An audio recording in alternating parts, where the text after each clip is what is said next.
Over 2,200 years ago, the Roman Republic conquered the Iberian Peninsula, including what we know today as Spain. The modern-day Spanish language is a Romance or Latin language, which means it came from the vulgar Latin or spoken Latin of the Roman people who lived in the Iberian Peninsula.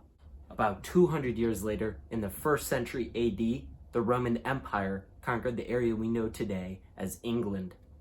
This is great for us as language learners because now English and Spanish both have the same bases, which means they should be very similar and very easy to understand each other, almost mutually intelligible. Unfortunately not, and today we're going to talk about the history of why that is. In 476 AD, the Western Roman Empire completely collapsed. Germanic people known as the Visigoths settled modern-day Spain, and the Anglo-Saxons, also a Germanic people, settled England. This is where our two languages split off from each other. See, as the Visigoths entered Spain, the Germanic people adopted the language of the people who lived there, which was Vulgar Latin. But this was not the case for the Anglo-Saxons who went to England. That is the main reason why Spanish is a Latin or Romance-based language, while English is a Germanic language. Because the modern-day English that we speak today is based off the language of the Germanic settlers more so than the original Roman settlers. However, the impact of Latin on modern-day English was still huge. Also, in the 11th century AD, the Normans, a group in modern northern France, conquered England.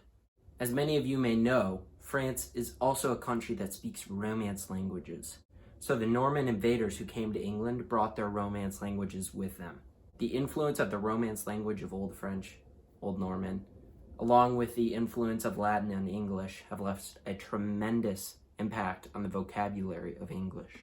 Some estimates put 60% of modern English vocabulary having a Latin basis, whether through original Latin or the Romance language spoken by the Normans. Even though these languages share a Latin basis, there are still huge differences between them. Some estimates put over 10% of Spanish vocabulary with Arabic origin because of the centuries of conquest by the Umayyad dynasty. In contrast, English vocabulary has very little to no Arabic influence because they were never conquered by a Muslim caliphate. As we talked about earlier, English has much more influence from Germanic languages because of the Anglos, the Saxons, the Jutes, who settled modern-day England. After both of these languages had been established in Europe, both Spain and England began to colonize the greater world. Both languages rapidly grew with native speakers as their territory grew. Additionally, upon arrival in the Americas, both languages were heavily influenced by the native languages of the people who lived in the Americas. And that is the reason why both Spanish and English are spoken widely across the American continents. That's all I have for you guys today. Please go ahead and hit the like button and subscribe, and I'll be back with another video to teach you more English in the following week. Peace out.